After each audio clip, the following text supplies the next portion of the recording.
All right, good evening, everyone, and welcome to our event. Welcome to this event that's hosted by the Center for Research on the Wisconsin Economy.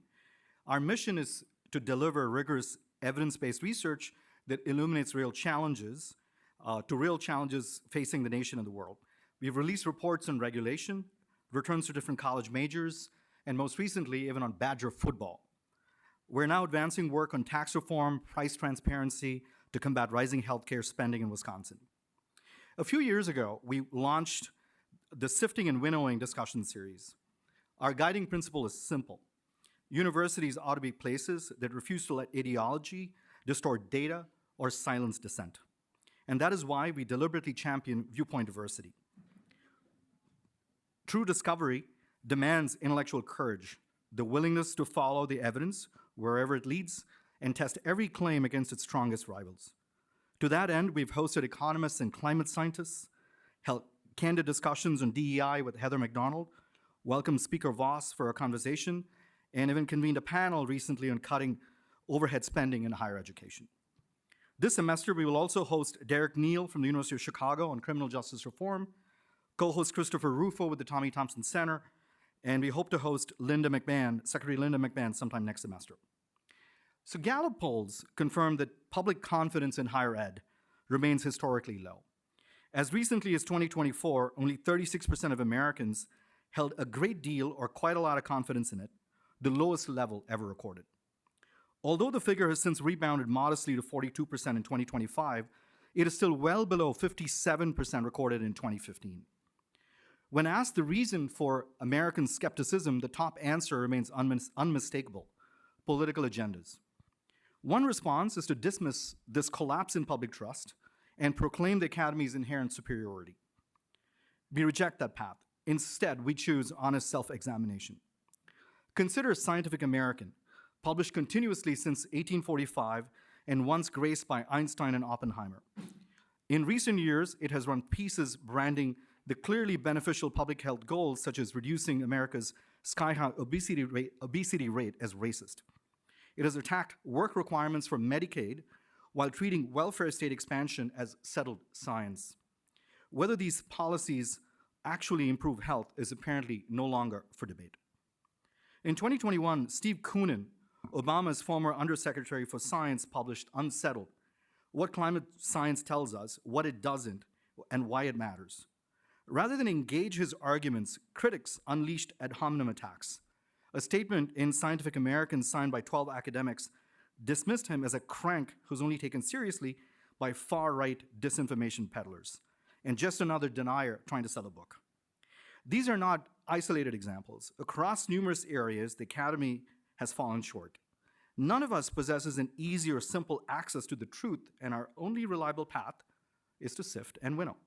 We must engage rival assertions, claims, and viewpoints, extracting whatever portion of truth each may contain. At its best, an institution that practices open expression, evidence-based reasoning, and vigorous challenge of ideas becomes a moral for a pluralistic democratic society. To see how ideology can crowd out merit, consider a striking case uncovered through public records. At Emory, during a major cluster hiring initiative, the Associate Dean of Faculty described the new process in one blunt phrase: diversity statement first, then dossier. Applicants first had to submit a statement proving their commitment to DEI and mentoring underrepresented students. Only those who passed this screen advanced to have had their actual research, publication, and teaching records reviewed. Hundreds of otherwise qualified scholars were eliminated before anyone even looked at their science. Practices like this are exactly what our speaker has spent years documenting with unmatched precision. John Salier was himself deplatformed at the Medical College of Wisconsin in Milwaukee in 2023 when the institution canceled his invited talk on DEI in medicine after student and faculty activists pressured administrators to rescind the invitation. John is Director of Higher Ed Policy and a Senior Fellow at the Manhattan Institute. Previously a Senior Fellow at the National Association of Scholars, he holds a bachelor's degree in politics, philosophy, and economics from the King's College and a master's degree in philosophy and education from Columbia's Teachers College. Through hundreds of public records requests nationwide, John has become one of the country's most authoritative investigators into how DEI mandates, diversity statements, equity checkpoints, cluster hiring, and scholar activist pipelines are reshaping faculty hiring at universities. His landmark report, Diversity Statement, then Dossier, exposed these screening practices in detail, while his reporting in the Wall Street Journal, amongst others, has driven policy reforms and a nationwide reckoning on merit and excellence in higher ed. Please join me in giving a warm Wisconsin welcome to John Salier.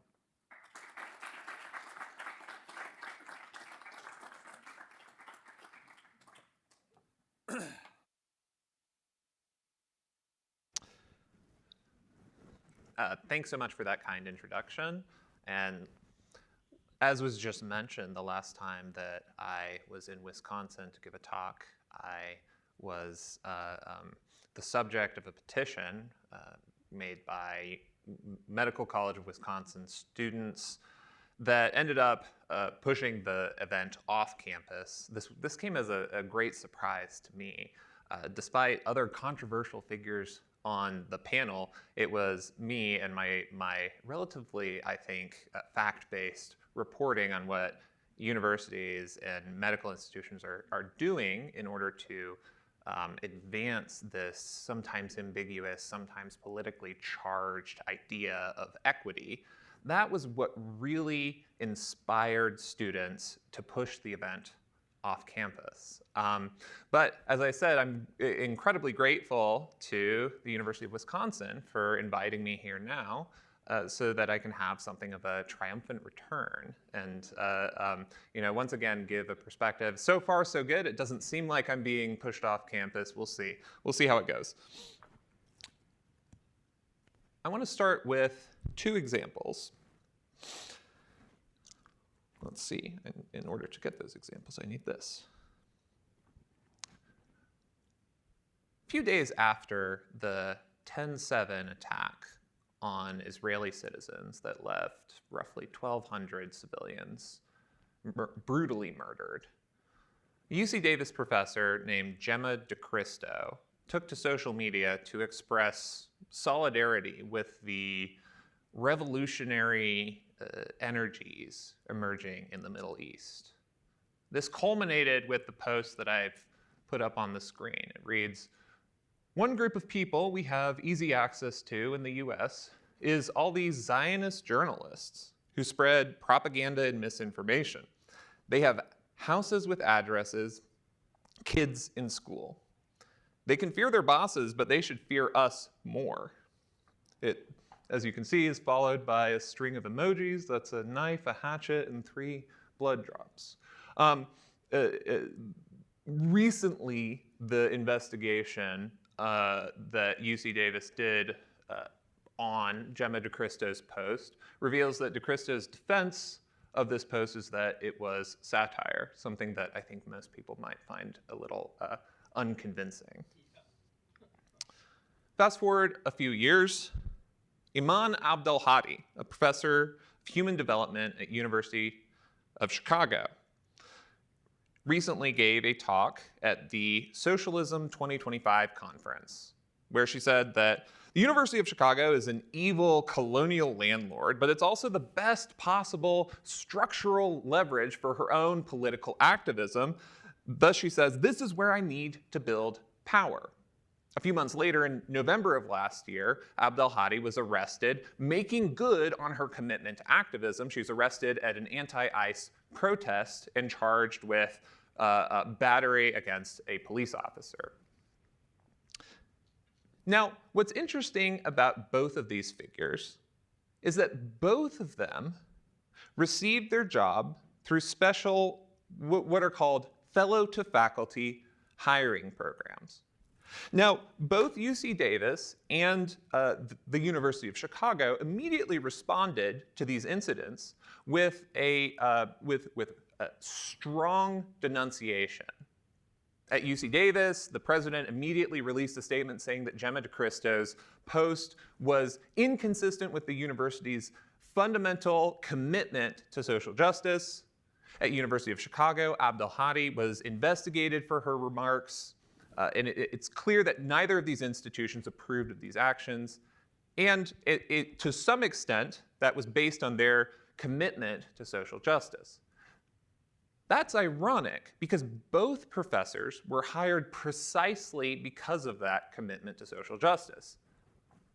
Gemma DeChrista was hired through what's called the President's Postdoctoral Fellowship Program, a UC system-wide hiring program that gives postdoctoral fellows a special path to a tenure-track faculty position that avoids the normal restrictions of and rigors of faculty hiring. If you're hired as a postdoctoral fellow through the PPFP, about 80 people are hired each year to the program, then you automatically, then departments within the UC system automatically get a search waiver.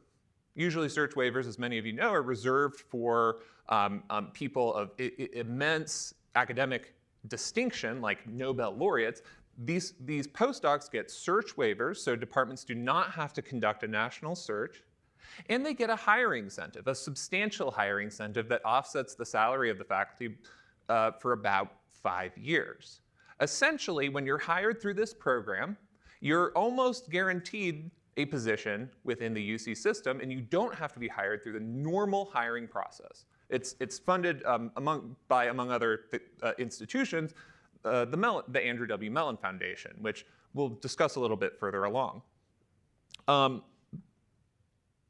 program is also explicitly aimed at advancing diversity, and the way that the program advances diversity is through hiring faculty members whose whose areas of specialization explicitly focus on issues of race, justice.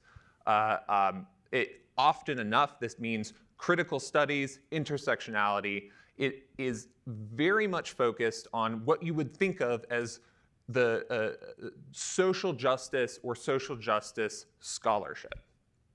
Abdelhadi was hired through a program that is nearly identical at the University of Chicago. It's called the Provost's Postdoctoral Fellowship Program. It too virtually guarantees all postdocs a tenure-track faculty position. It too is funded and has been funded for a long time by the Andrew W. Mellon Foundation. Now I want to suggest that both of these scholars can provide an answer to a question that I think has already kind of been raised, which is, why have our institutions gone crazy? Why have our institutions so embraced a political vision for higher education that many people in this country no longer have trust in our universities? And now, one theory that a lot of people posit about why our institutions have embraced the social justice vision for the university is something that you could describe as maybe the free market theory of higher education. And there's a version of this on the left, and there's a version of this on the right. On the right, the theory goes something like this. And I'm not saying that either of these are necessarily meritless, but I'm saying that there is something missing here.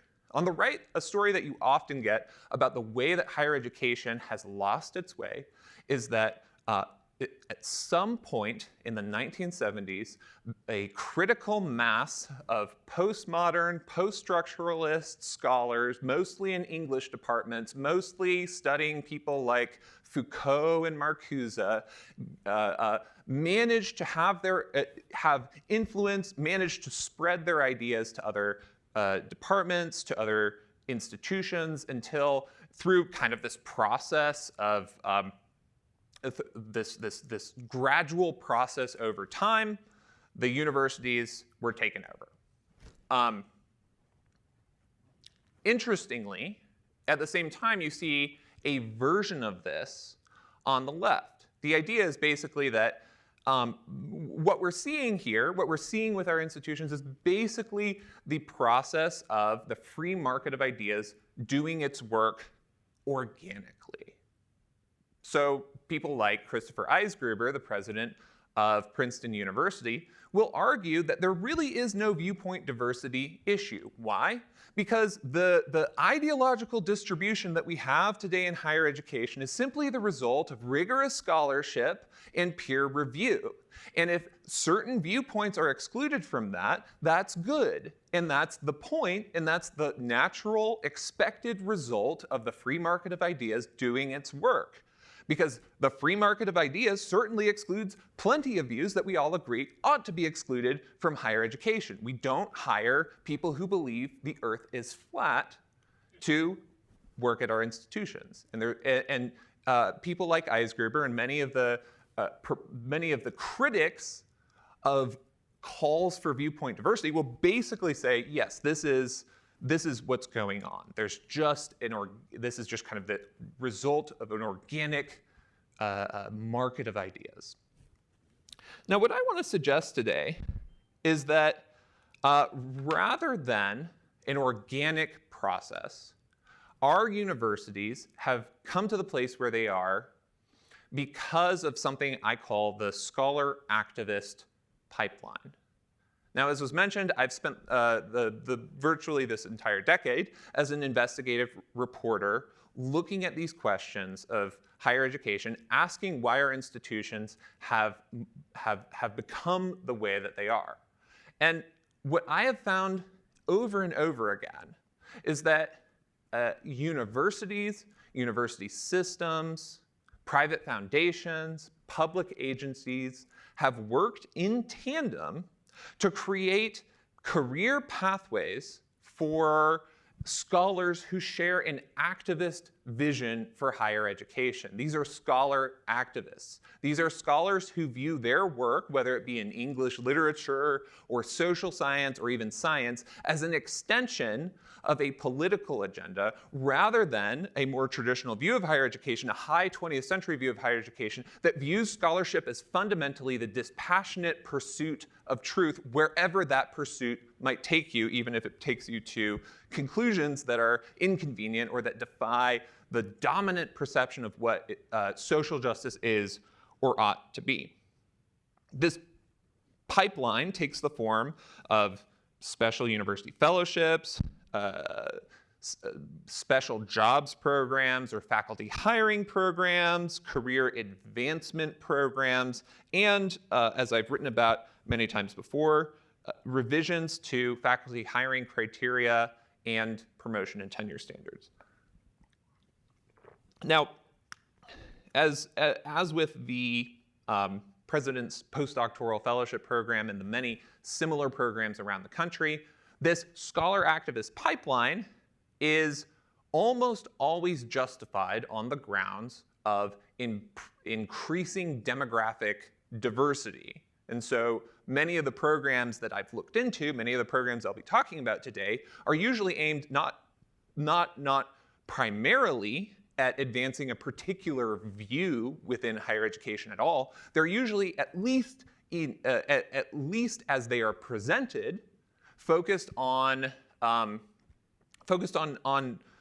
advancing raw numbers, advancing demographic diversity. And by demographic diversity, what's meant is the inclusion of certain racial minorities in higher education, the increasing proportion of certain racial minorities in higher education, or in certain disciplines, increasing the number of women as well who are involved. So I want to talk about, for the rest of our time together, that's what I want to talk about. I want to spend some time unpacking the scholar activist pipeline, and then we can discuss the implications, which I think are various. What I'll be drawing from today is my own work as an investigative reporter. And I'm going to be talking about the use of diversity statements in faculty hiring and in faculty evaluation. I'll be talking about cluster hiring, and I'll be talking about career investment using the Andrew W.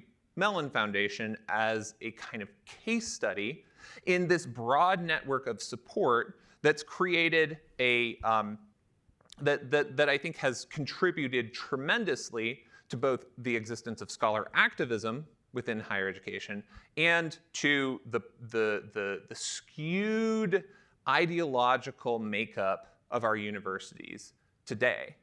And to frame all of this, I would say that today we have a situation where when I talk to rooms, when I give talks, and I encounter young people who are interested in higher education or who would be interested in scholarship, if they are conservative, I ask, or not even conservative,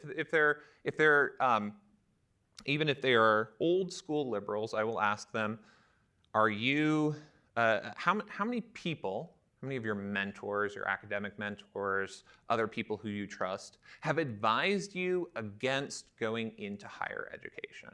And virtually all of them say, everyone has said that to me.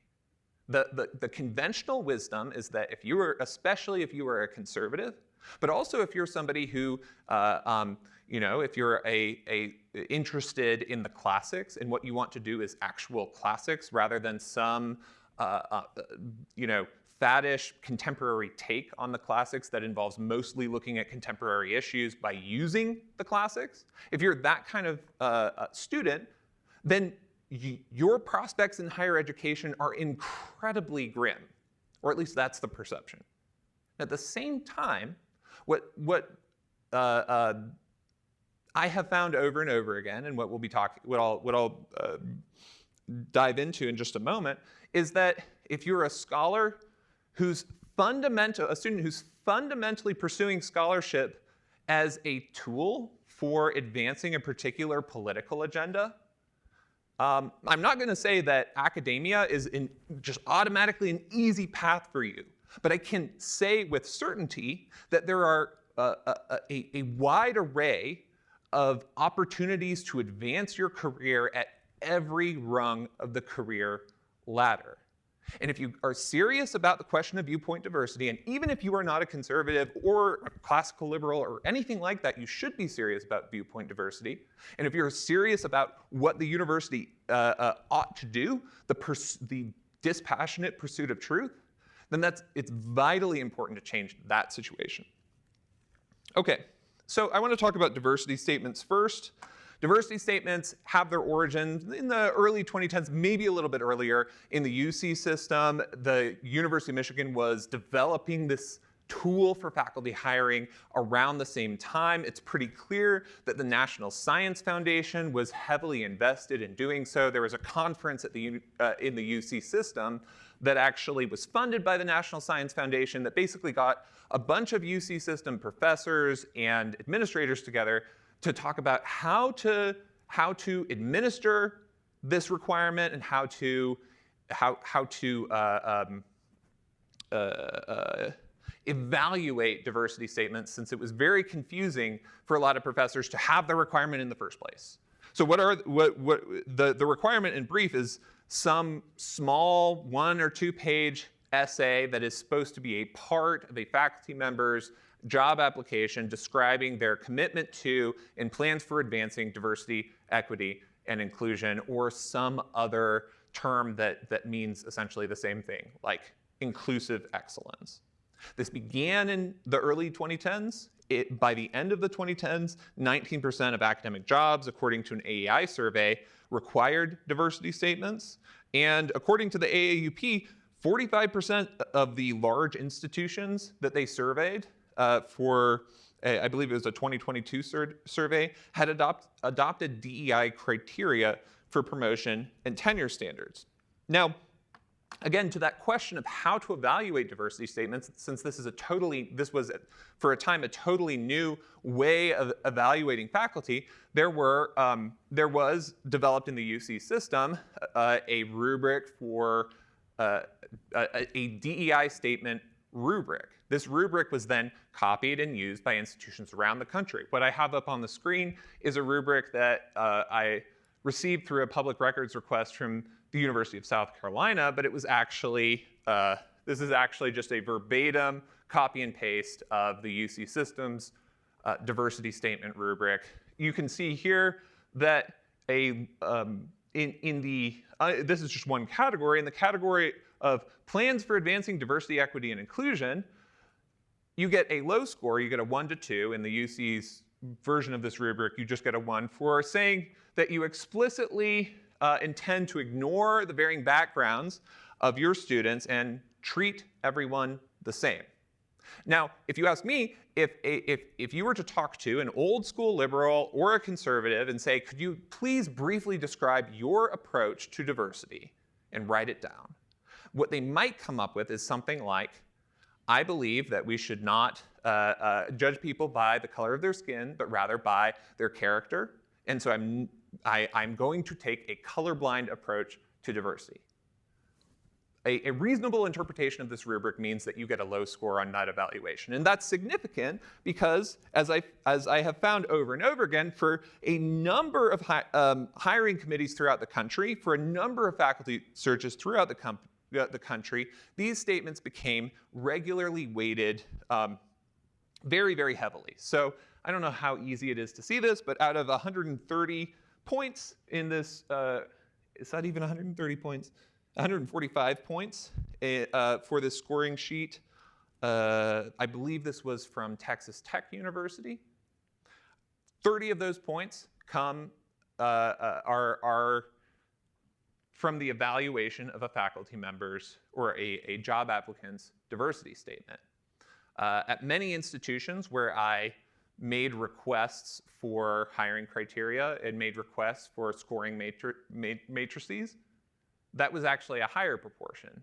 Like, in Utah, I think it was Utah State University, had various hiring, had several hires in the hard sciences where the rubric gave about 30% of its overall scoring, in its overall scoring of faculty member, of faculty job applicants, it devoted that to the evaluation of diversity statements. So just think about this. You have a criteria that says if you say you want to treat everyone the same, then you get a low score. And a low score on this category means a low score on 30% of your overall score. This is essentially a litmus test, and I think it's very much safe to say that it's a kind of political litmus test. Whether by proxy or just directly, you are essentially penalizing anyone who expresses a conservative and classically liberal view of a very controversial issue in our society today. So as a investigative reporter, I was very interested in figuring out whether this was the kind of thing that actually played out in the way that I'm describing in practice. Because it's one thing for a rubric to say something like, you're going to get a low score if you say you want to treat everyone the same. It's another thing for faculty members who are not the administrators creating these rubrics, but who are devoted to their disciplines and more interested likely in science or English or sociology than they are in this particular version of social justice. Maybe they don't apply it in that way. So at various points throughout the last 5 years, I have acquired records showing the exact evaluation of job candidates on these, on these metrics. One example is Texas Tech.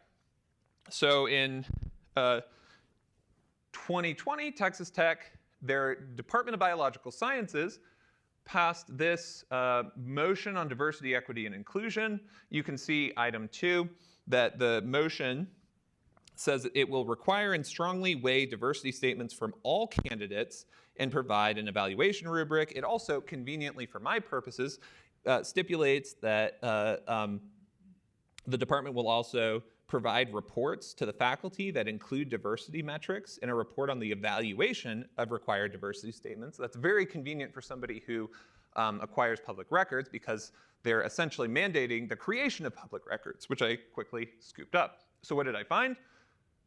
Here are a few examples.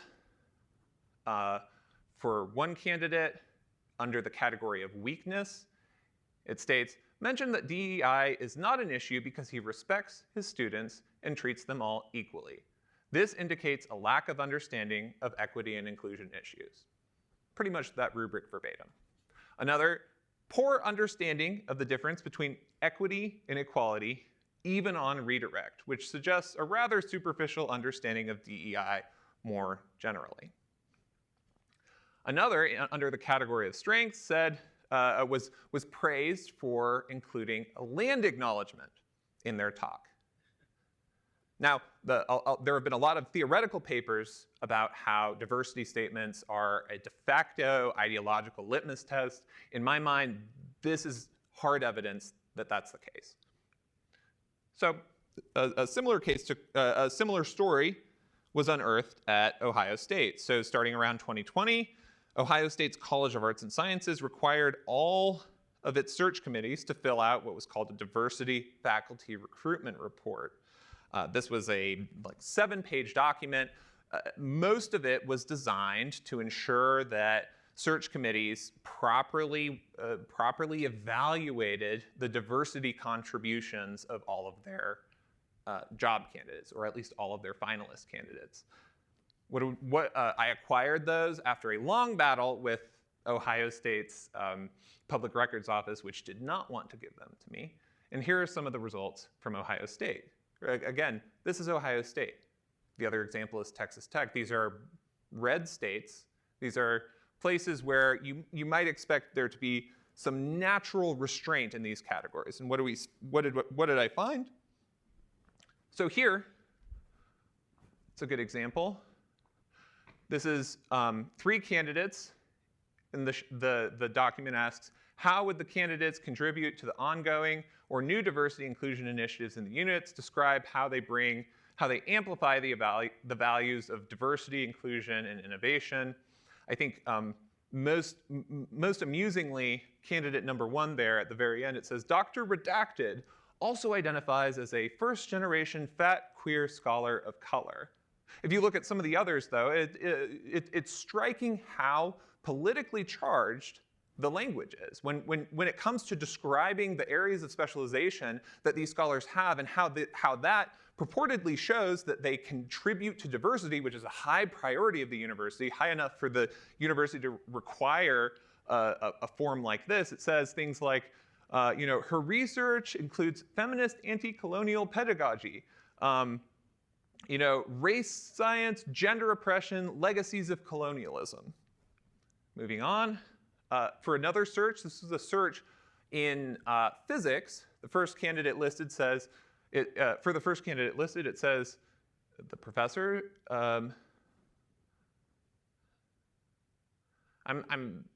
let's see, it partially redacts some portion of the sentence that makes it awkward to quote, but it says, this professor has an awareness of some of the challenges facing URG's underrepresented groups in higher education, that it's partially informed through his marriage to an immigrant in Texas in the age of Trump.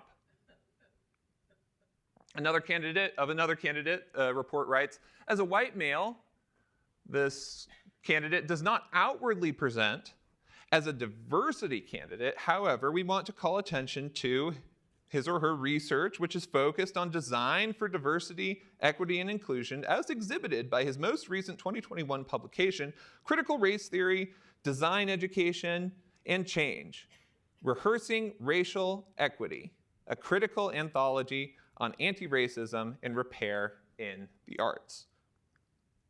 So the implications, I think, are pretty straightforward. There is a more theoretical implication that's important, and there's also a practical one. The theoretical implication is that this is a straightforward violation of academic freedom. The organization FIRE has done great work on this. Other organizations like the Academic Freedom Alliance have done great work on this. There are old Supreme Court cases that essentially say that academic freedom is a special kind of freedom that does not allow a pall of orthodoxy to be cast over the classroom. I can't think of a way to more thoroughly cast a pall of orthodoxy over the classroom than to say you cannot get hired to this classroom unless you assent to certain ideas, unless you assent to a particular orthodoxy. I think if we ever had a legal case challenging diversity statements on viewpoint diversity grounds or on First Amendment grounds, that case would end up with a decision similar to the decisions that led to the end of anti-communist loyalty oaths that were, the loyalty oaths emblematic of the Red Scare in the mid-20th century. At the same time, the broader effect, I think the more important effect, is that regardless of the technical argument about academic freedom, clearly what is going on is a kind of filtering effect that kind of operates on two levels. On one hand, this is clearly a way to filter out, either intentionally or not, people who view a whole cluster of social issues differently than the sort of majority opinion on campus. This is a perfect way to compound the effects of a viewpoint conformity. But at the same time, the very existence of a requirement like this means that a lot of people who might have considered an academic career in the first place will look at what they have to do to apply to graduate school, what they have to do to apply to faculty jobs, what kind of faculty jobs are available, and say, this is clearly not for me. And I think that's exactly what has happened because of diversity statements. And in conversations with people who have considered higher education, this has clearly been a factor for many of those who end up turning away from it for reasons of viewpoints. Okay, so I'm going to give just a few examples about cluster hiring, a few examples about the Mellon Foundation, and then we'll wrap up and have a conversation. So, cluster hiring. Cluster hiring is very similar to this practice of diversity statements, but it differs in a few ways. The thing to know about cluster hiring is that in the 2010s, many universities decided to take this old tool for hiring multiple university professors at once and essentially morph it into something that applies these kind of ideological litmus tests, applies a heavy-handed ideological theme, but for large-scale faculty hiring, sometimes for faculty hiring that sort of that had the capacity to force departments to bend to the will of administrators. So cluster hiring is essentially hiring multiple faculty members at once across many disciplines. This notably allows administrators to expand their involvement through conditional funding for faculty lines. And as was mentioned, one of the administrators who spearheaded this practice was a associate dean at Emory University. In a 2019 article, she describes her approach to diversity-focused cluster hiring as this: diversity statement, then dossier. But a lot of other cluster hires conducted throughout the country at places like UC Berkeley, Ohio State, Texas A&M, the list goes on and on, are not so much focused on the use of diversity statements as they are focused on inserting the themes of social justice issues directly into the faculty job description. Hiring, at Ohio State, a professor of the philosophy of race, or hiring a professor of queer and trans studies, or taking a discipline that traditionally does not have to look into issues of race, class, and power, and creating faculty lines that explicitly do just that. So one example I want to give. This is I think an important point to make in light of the use of cluster hiring, is that this practice is explicitly designed to increase racial diversity. And in my reporting, again and again, without even necessarily looking for it, what I have found is that universities have used the practice of cluster hiring to simply discriminate on the basis of race in a way that is almost certainly unlawful. So to just give one or two examples, the NIH FIRST program was a NIH-funded program that funded cluster hires in the sciences at universities around the country. It gave large $10 to $20 million grants to do so, and spent about $250 million over the course of its existence. So I found in my investigation at the University of New Mexico, first of all, I found a rubric that was verbatim the Berkeley rubric. And so I acquired a document showing the evaluation of candidates based on that rubric. Now, most of that evaluation was redacted based on exemptions that exist at the University of New Mexico. One line was not. It said, the first leadership team later deemed one candidate, number 42, to be a poor fit with the stated UNM first goals. That's the name of the hiring initiative. And so I decided to see if I could acquire the emails regarding candidate number 42. Here's what they said. First email. Can you say more about number 42? Is this a second look person that NIH would like? Second look means underrepresented minority. This candidate was South Asian. Hey all, blank would not qualify as a second look candidate per NIH's definition. Next email, should we give approval for 53 and 7 and not approve number 42? We've said that math is really low on women. Yes, that would absolutely be my recommendation. And the final email says, you should send an email similar to what we sent to another department. So naturally, I made a request for the email sent to other departments, and more examples of overt discrimination through these initiatives arose. We have this one, which I think is particularly striking. For me, as long as we're diversifying our departments and go with what we wrote in the proposal, I'm happy. I don't want to hire white men for sure. Okay, I am going to skip over this so that we have time for questioning, or skip through a little bit of this so we have time for questioning. The last thing I want to talk about is career investment, and the way that not only do we have a situation where there is overt viewpoint discrimination in higher education, and that we've had that for a while, but we also have a situation where we have overt preference for scholars who clearly display an activist orientation towards their work. There's this professor, Lavelle Ridley, who's a professor at Ohio State. This last part of the description is what's germane.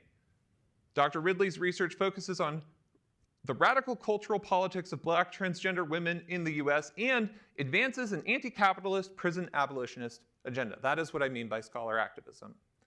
And as I show in a recent article in City Journal, at every single rung of the career ladder, Dr. Ridley received funding from the Andrew W. Mellon Foundation. The Andrew W. Mellon Foundation is the premier funder of the humanities in the United States. It has long dwarfed the National Endowment for the Humanities and the National Endowment for the Arts in its giving, so it is akin to its own federal agency in giving power. It is also immensely prestigious.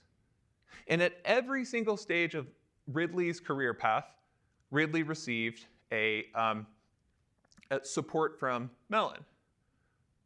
As an undergraduate, Ridley was a Schomburg Mellon Humanities Fellow. In graduate school, Ridley became a fellow at UC Berkeley through the Mellon-backed President's Postdoctoral Fellowship Program.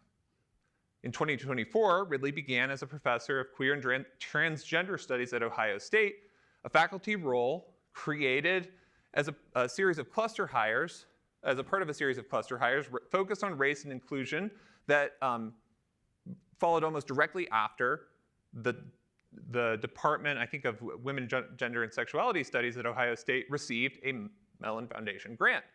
Ridley then received several career-enhancing grants from the Mellon Foundation after that. Clearly, what's happened is that there's been a concerted effort by a lot of entities that have an interest in advancing a certain vision for higher education. There have been efforts to simply back that vision with hard funding. This has happened through the NIH, it's happened through the NSF, it's happened to some extent through the NEH, and it's happened through the Mellon Foundation and other charitable foundations, and there's hardly any response. There's hardly anything comparable. Now, there are some exceptions, but overall, the funding for either scholarship that is simply neutral, basic, dispassionate scholarship, or scholarship that might actually be coded as conservative or classically liberal, there's just no competition. And I think that's precisely why we come to the situation that we're in today. So I was going to spend some time talking about these implications, but I want to save time for questions. So I'll say that I think that all of this has obvious implications for trust in higher education in the United States, obvious implications for viewpoint diversity, and obvious implications for the future of the university, because the vision of the university that most of us consider to be the proper vision, that vision of seeking the truth is incompatible with the activist vision for the university. So I'll end there, and we can go to some questions.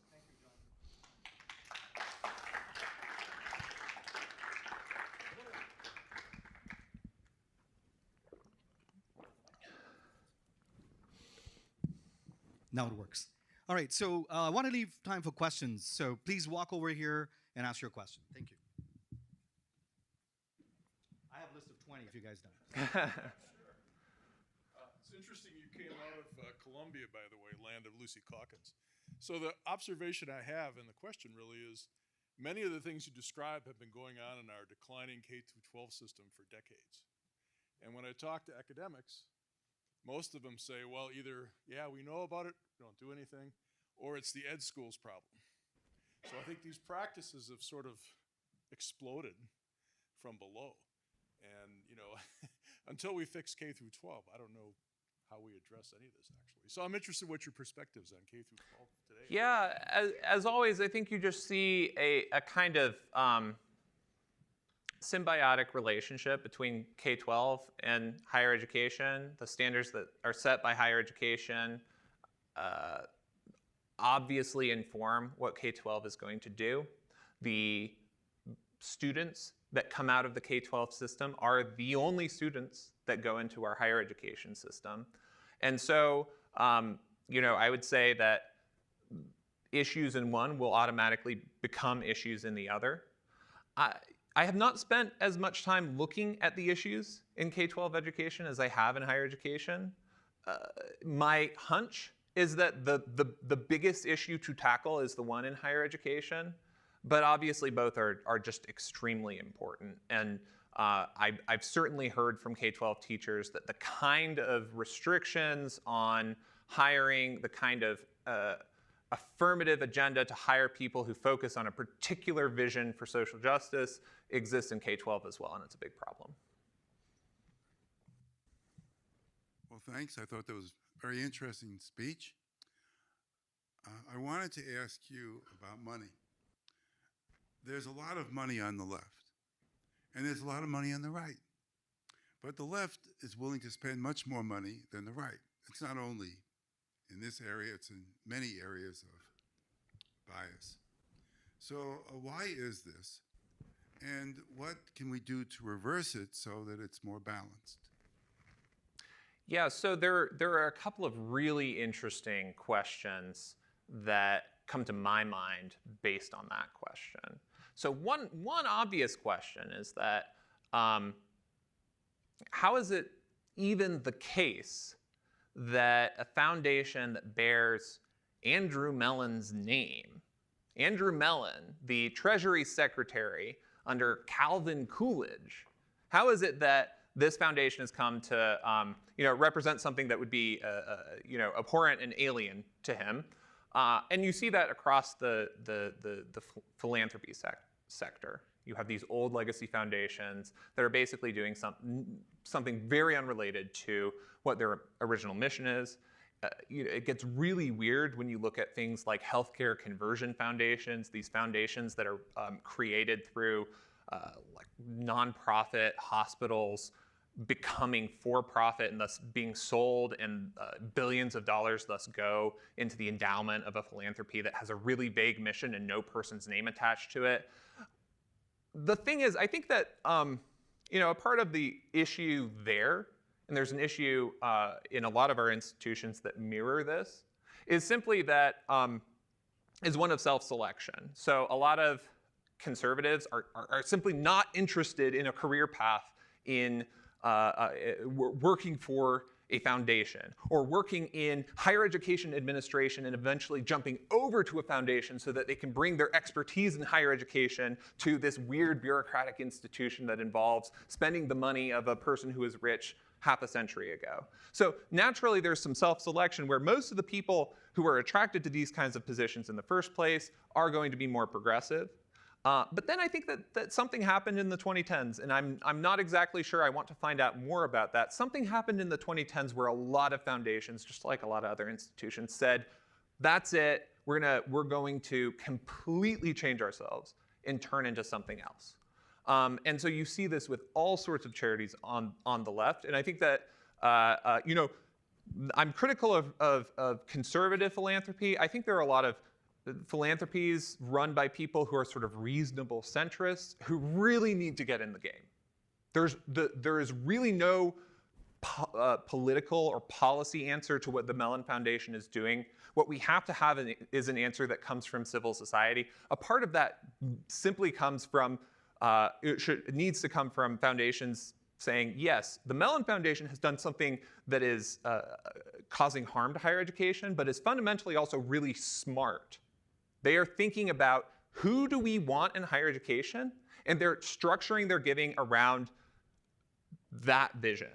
And now, I don't like their vision, but I do think that there's nothing in principle wrong with saying, how do we make it so that people who have a proper view of higher education can thrive in our universities? That's something that has to happen.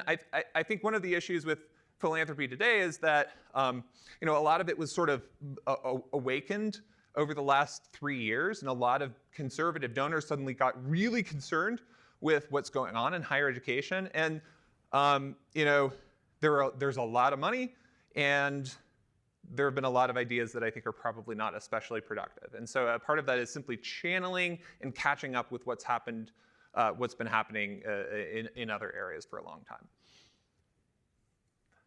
Hello, thank you for your talk.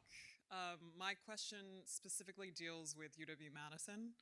For context, as a part of a 2023 deal between the state legislature and the UW system, UW-Madison was supposed to either hire or appoint an endowed chair of conservative political thought or classical liberalism.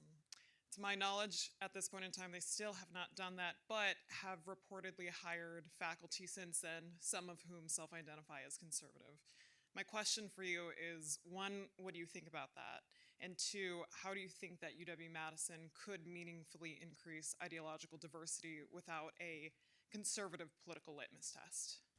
Right, and that is, the question for anybody who wants to counter this issue. Because again, like I said, there are methods that the Mellon Foundation and that the NIH through the NIH First program use that we should take lessons from. But there are also things that I think that should be disposed of regardless of who's using them. I don't think I'm not advocating for make America great again statements as a replacement for diversity statements or patriotism statements. I think that, so there are a couple really practical things that a university can do to increase viewpoint diversity. Recognizing though that this is in part a personnel problem that begins that begins at the undergraduate stage. And a part of the issue is a pipeline issue. We just don't have a lot of conservatives going into higher education. So one thing that needs to happen is a lot of universities need to say, hey, we are interested in and enthusiastic about hiring conservatives. That doesn't mean we're going to give you some leg up if you're a lousy scholar but also conservative. That defeats the purpose of a university. But we desire to be a place that welcomes conservatives, and we mean it. A lot of students simply need to hear that in order to even be willing to take the step and go into academia if they are conservatives. There are also programs that you can actually implement to encourage that, and that can be, in some instances, maybe even give an explicit nod to conservatisms. A lot of the time, it doesn't even have to be that. So you can hire a professor of conservative thought. I think that it's almost guaranteed that that professor will be conservative. It would be really funny if they were not. Kind of depressing too. But you can also simply create a lot of opportunities for the kind of scholarship that conservatives are more interested in doing in the first place. That might require a little bit of research into what are these underrepresented disciplines that are being neglected, but I think it'd be pretty easy to identify them. We're talking about things like American history. We're talking about constitutional studies. We're talking about the classics that actually focus on the classics. We're talking about things that I think actually a lot of people within the university, even if they have no interest in this agenda at all, would still be very much open to. And one promising development along these lines, I believe it's called the Wisconsin Exchange. There's the postdoctoral fellowship program currently existing here at Madison, where postdoctoral fellows who are specifically focused, I think, on something like pluralism, but it's just a synonym for viewpoint diversity, are being hired, and I hope that those postdocs are given maybe even a path to a faculty position similar to postdocs who go through California's PPFP. Those are just a few tools. It's a complicated question, but I'm very glad that it's the kind of question being asked here. Thank you.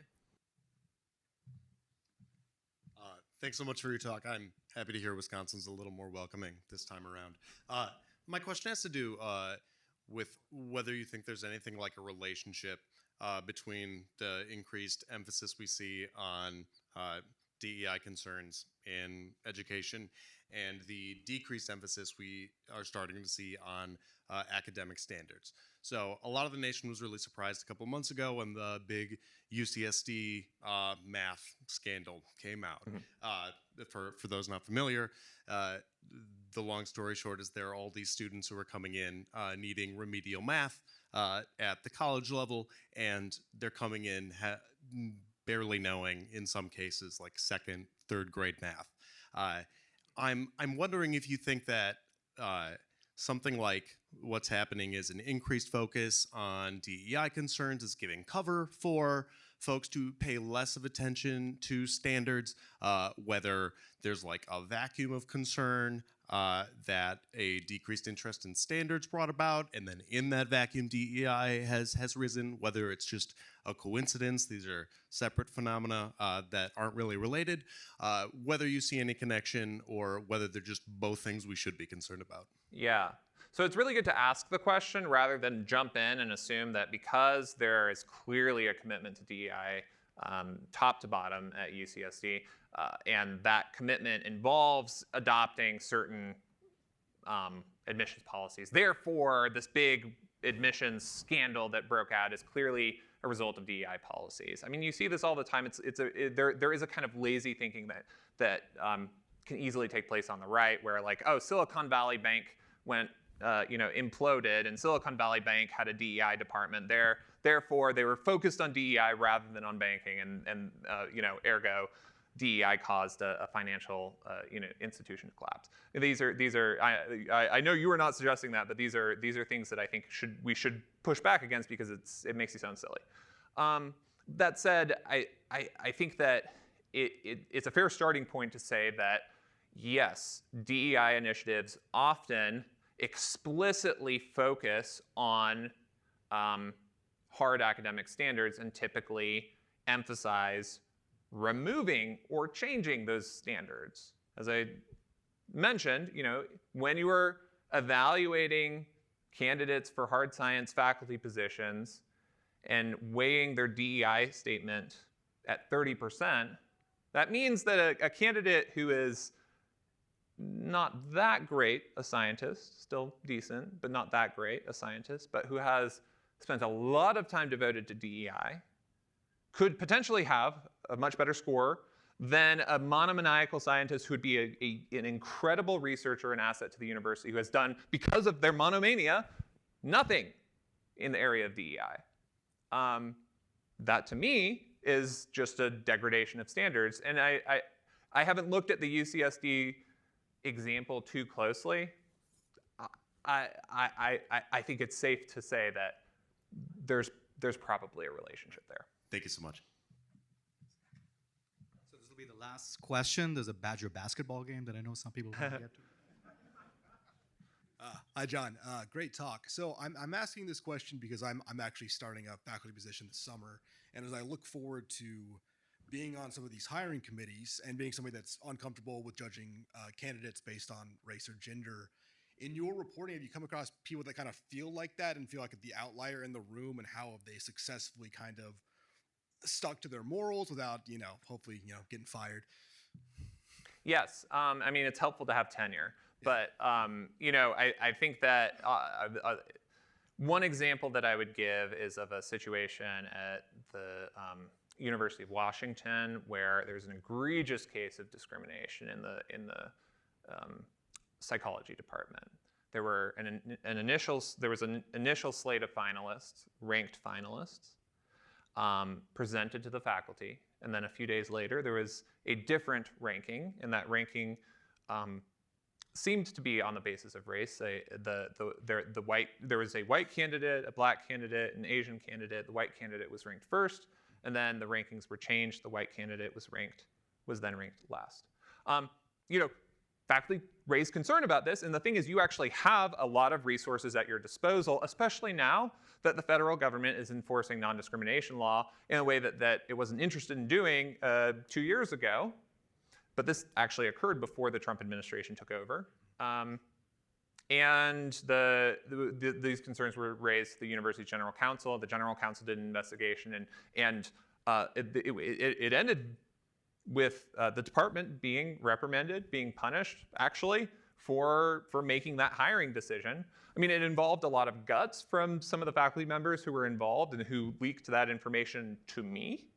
But at the same time, I think that from a policy perspective, what I think often needs to be done is that the right tools need to be handed to faculty members who might be in the minority so they can speak up. Some of those tools are legal tools. Some of those tools are procedural tools. I think those tools do exist. I think legal protections in particular are really very much in your favor. It's the goal of policy people to put those tools in your hand. I think that in a lot of cases you can use those tools with more latitude than you might think. Thank you.